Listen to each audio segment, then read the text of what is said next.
Listo. Entonces, el primer tema práctico que vamos a realizar es... a ver, terminen de poner todos presentes, chicos, porque después se borran la pantalla y no puedo ver adecuadamente.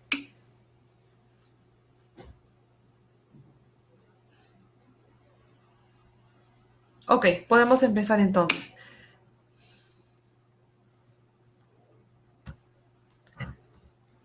Bien, la enfermedad renal crónica, como podemos saber, en un resumen de todo lo que hemos hecho acerca de las funciones renales anteriormente, es que tiene como función eliminación de productos de desechos del metabolismo, mantenimiento de la homeostasis hidroelectrolítica, mantenimiento de la homeostasis ácido-base, regulación de la presión arterial, del metabolismo óseo, estimulación de la eritropoiesis y la gluconeogénesis. Esas son las funciones del riñón. En resumen, como lo habíamos comentado en la clase anterior. En cuanto a la epidemiología, chicos, la enfermedad renal crónica tiene una prevalencia mundial de aproximadamente 13.4%, que es alta, y esto ha ido incrementando conforme ha pasado los años. Hubo un metaanálisis, que es un estudio que es sistemático, que se realiza entre 3 países, donde se observó que si lo dividimos por sexo, más o menos el 11.8% es en mujeres y el 10.4% en hombres, es decir, mucho más prevalente en mujeres. ¿Ok? Y curiosamente, esas estimaciones fueron aproximadamente 15% más altos en pacientes en estado o en etapa de subdesarrollo o en vías del desarrollo, ¿no es cierto?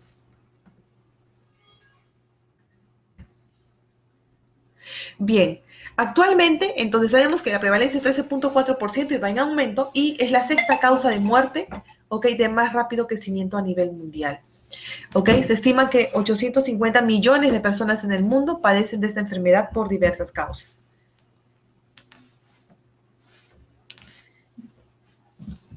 Bien.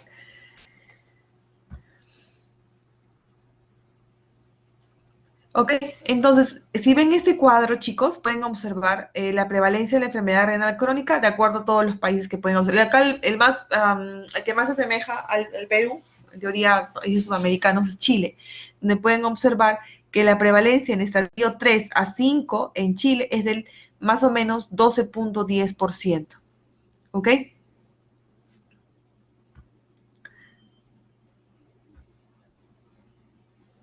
Ok, a nivel mundial, para ustedes en la clase práctica, es necesario que sepan que la principal causa, la primera causa de enfermedad renal crónica a nivel mundial es la diabetes, ¿ok? Seguido por la hipertensión arterial, seguido por otras causas, ¿ok? Y continuando por las glomerulopatías, o sea, enfermedades glomerulares. ¿Ok? Y con un 1.6% de la enfermedad renal poliquística. De aquí es importante y quiero que sepan y aprendan que el 44% de la primera causa a nivel mundial de enfermedad renal crónica es la diabetes, seguido de la hipertensión arterial. Pero ¿qué ocurre en el Perú? Porque lo que habíamos comentado es que a nivel mundial. En el Perú, la primera causa en el 2015 sigue siendo la nefropatía diabética, pero la segunda causa llega a ser la glomerulonefritis crónica. ¿Ok? Ya cambia la segunda causa. No porque el otro haya disminuido, sino porque la glomerulonefritis ha aumentado. ¿Ok? Seguido por neuropatía obstructiva y nefropatía hipertensiva o por hipertensión arterial. Entonces, sabiendo un poco de eso, volvamos a la definición. ¿Qué es una enfermedad renal crónica? Es un síndrome, ¿ok? Recuerden, es un síndrome de enfermedad renal crónica multicausal definido como el daño renal estructural y o funcional progresivo e irreversible en el tiempo, ¿ok? ¿Cuánto tiempo? Mayor a 3 meses, con implicancias en la salud del individuo. Esta de acá es la definición de la CADIGO, que es una guía internacional que utilizamos. Entonces, esa es la definición de enfermedad renal crónica. Entonces, cuando hablamos de alteraciones o funcional, hablamos de tasa de filtración glomerular, ¿no es cierto? Como la pueden observar acá, menos de 60.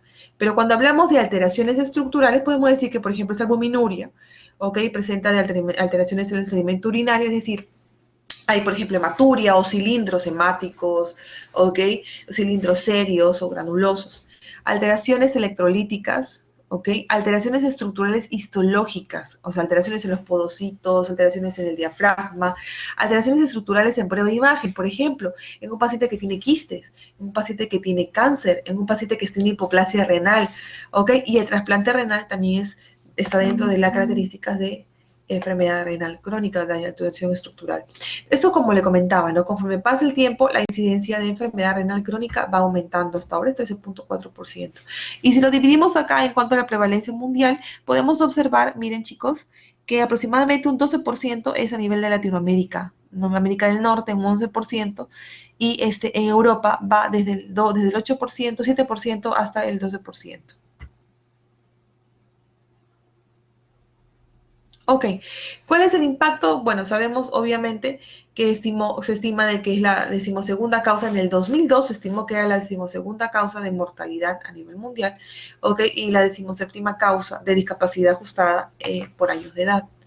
Bien, ¿cuál es la etiología? Como sabemos, la principal causa es la diabetes mellitus a nivel mundial, seguido por la nefroangiosclerosis. Nefroangiosclerosis es por hipertensión arterial, ok, nefroangiosclerosis hipertensiva. Eh, la glomerulonefritis primaria, la vasculitis, enfermedad renal poliquística y la neuropatía obstructiva. ¿Ok?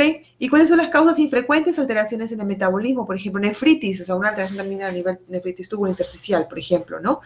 A nivel del túbulo, disproteinemias, nefropatías hereditarias, malignidad, enfermedad de grandes masas. Esas son causas, pero no tan frecuentes, pero las más frecuentes son estas. Bien, la causa en el Perú, como sabemos, en el 2015, nefropatía diabética y glomerulonefritis crónicas, ¿ok?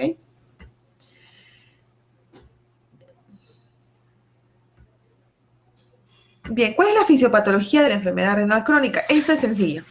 Obviamente depende mucho de las causas, pero todo termina aquí. Por cualquier lesión que haya, ¿ok? Porque obviamente depende mucho de este... Disculpen un momento, por favor.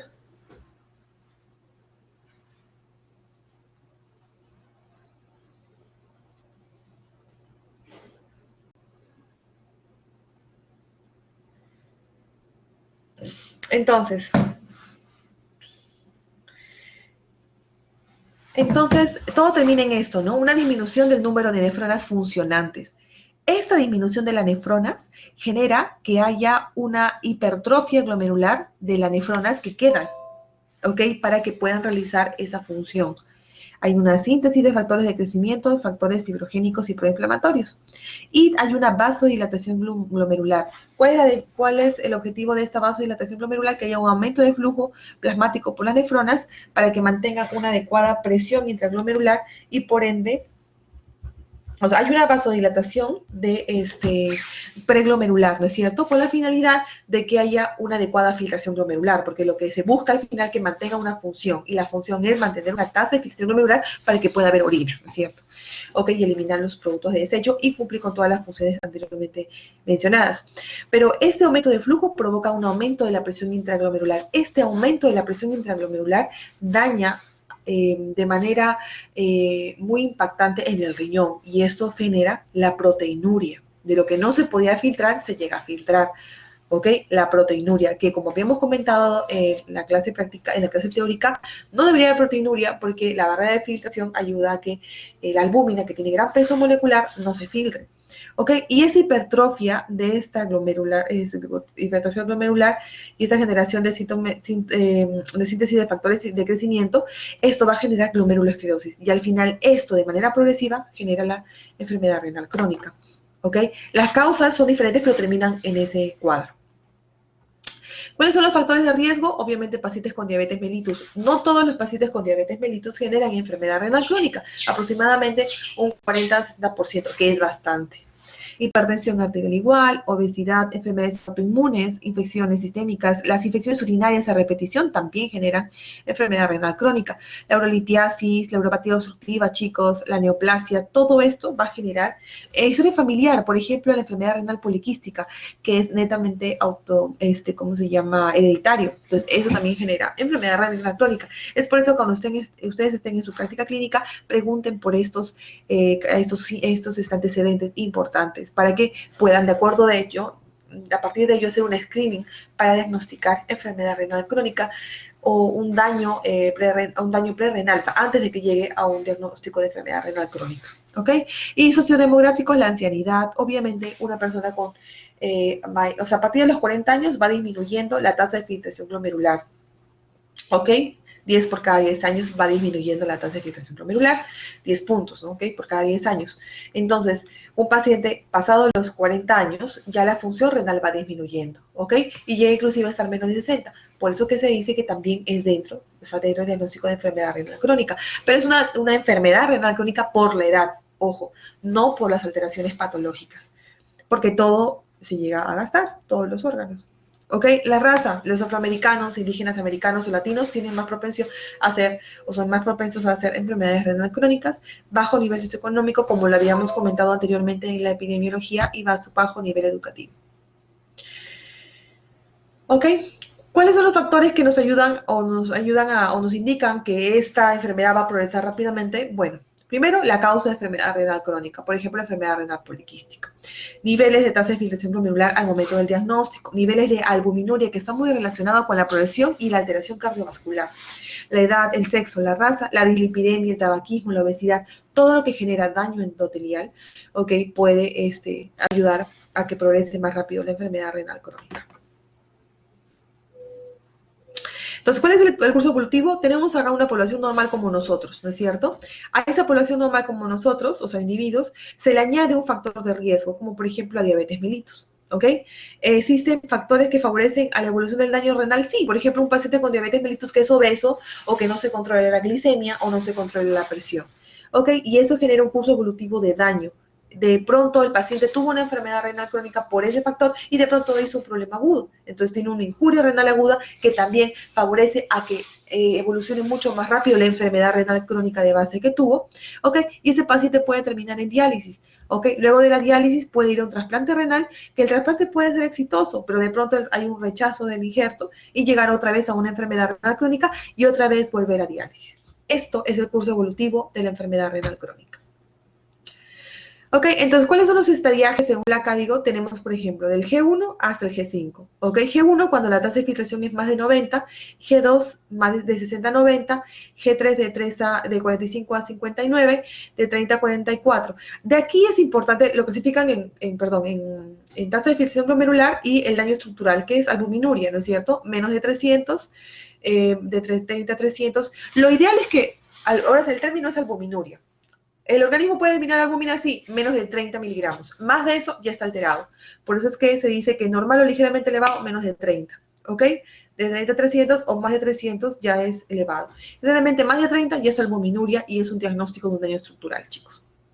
Ahora, de aquí es importante recalcar lo siguiente. Si ustedes se dan cuenta, acá tiene en estado de enfermedad renal crónica estadio 1 y ya tiene más de 90. Pero alguien me diría, pero doctora, lo ideal es que sea menos de 60.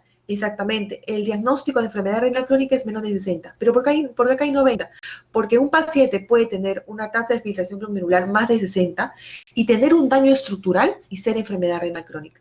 Si es más de 90 y no tiene ningún daño estructural, no es enfermedad. Tiene que ir acompañado sí o sí de una enfermedad estructural. Es por eso que es aquel paciente que, por ejemplo, tiene, no sé, vamos a ponerle que de pronto tiene, como ya el ejemplo que siempre vemos, ¿no? Que tiene una enfermedad renal poliquística y tiene una tasa de filtración de 100. Es una enfermedad renal crónica, pero en estadio 1. ¿Ok?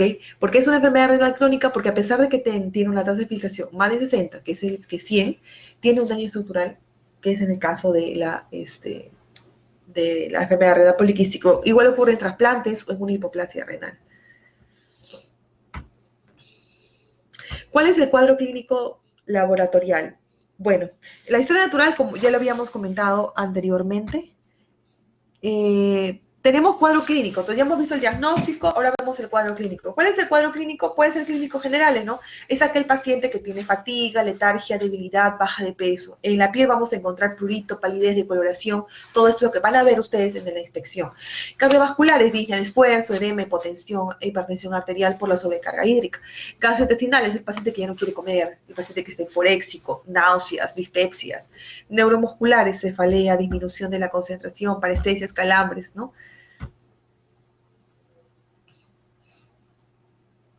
Bien.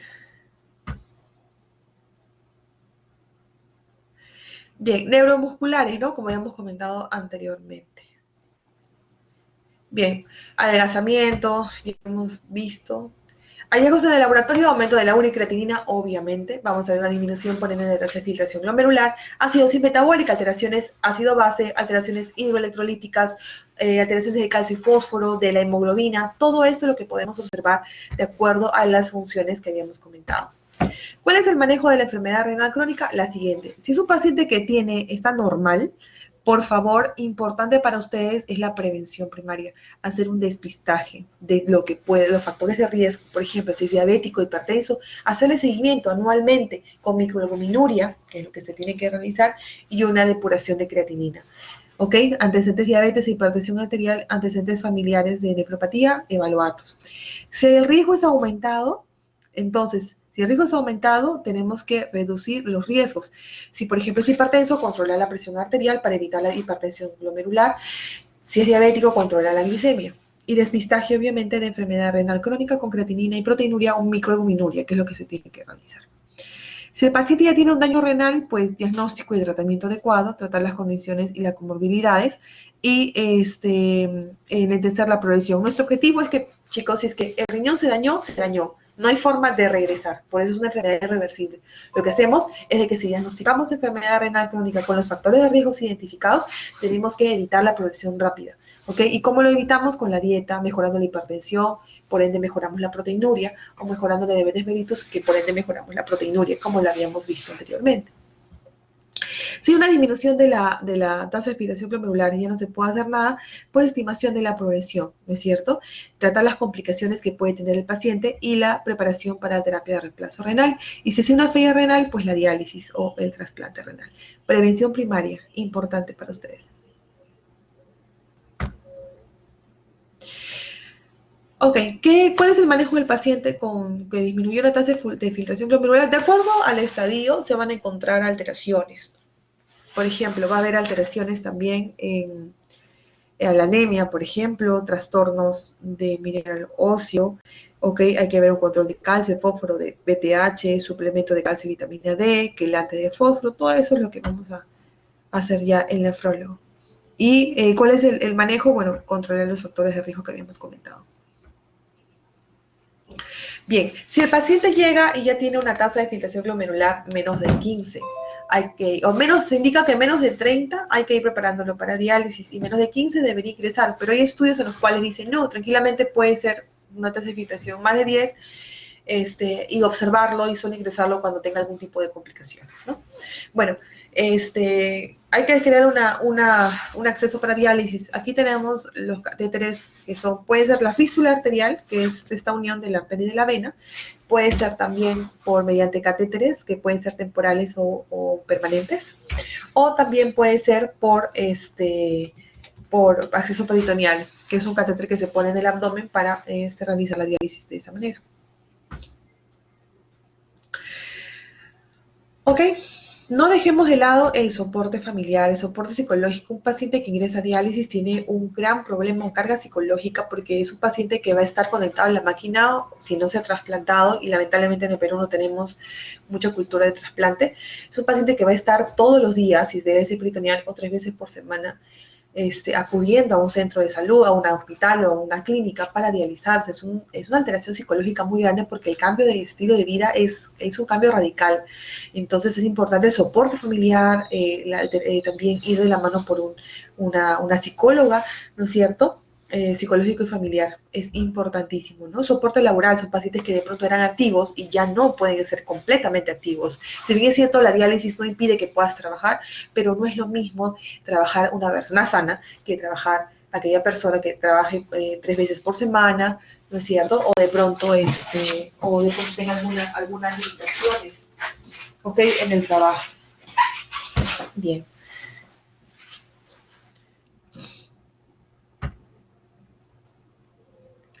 ¿Cuándo iniciar diálisis? Esa también es una pregunta importante para ustedes. Cuando tenga cualquier alteración clínica de la uremia, por ejemplo, que tenga encefalopatía urémica, que tenga hipercalemia refractaria al tratamiento severa, pericarditis urémica, gastropatía urémica, encefalopatía urémica, que tenga edema agudo de pulmón, ¿no es cierto? Acidosis metabólica severa. Bien, entonces, ¿cuándo refería al nefrólogo? Ustedes guíense.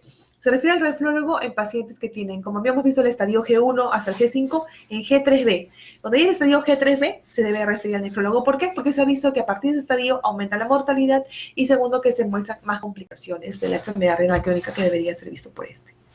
¿Cuál es el pronóstico de la enfermedad renal crónica, chicos? Como sabemos, mucho depende de la patología. Como vemos acá, esa es la sobrevida en meses, y esta es la sobrevida, y estos son los meses. Si se dan cuenta, cuando hablamos acerca de la enfermedad renal poliquística, conforme pasa el tiempo, la sobrevida baja brutalmente, a diferencia de la, por ejemplo, nefritis intersticial, que es lo de rojo, ¿no es cierto? Conforme pasa el tiempo, a 30 meses, pues la mortalidad es 0.9, a diferencia de la enfermedad renal poliquística. Por eso es que le comentaba que es una enfermedad hereditaria que rápidamente pues, llega a una enfermedad renal crónica terminal. Cuando hablamos de la sobrevida y la hipertensión arterial, proteinuria, siempre es importante. Proteinuria, que tiene también, es un factor predictor para la mortalidad y alteraciones cardiovasculares, y la depuración y la presión arterial. Por eso, entonces, cuando hablamos de la sobrevida y la proteinuria, sabemos de que, por ejemplo, si tiene una proteinuria más de 3, miren, la mortalidad o la sobrevida es altísima, la sobrevida es baja.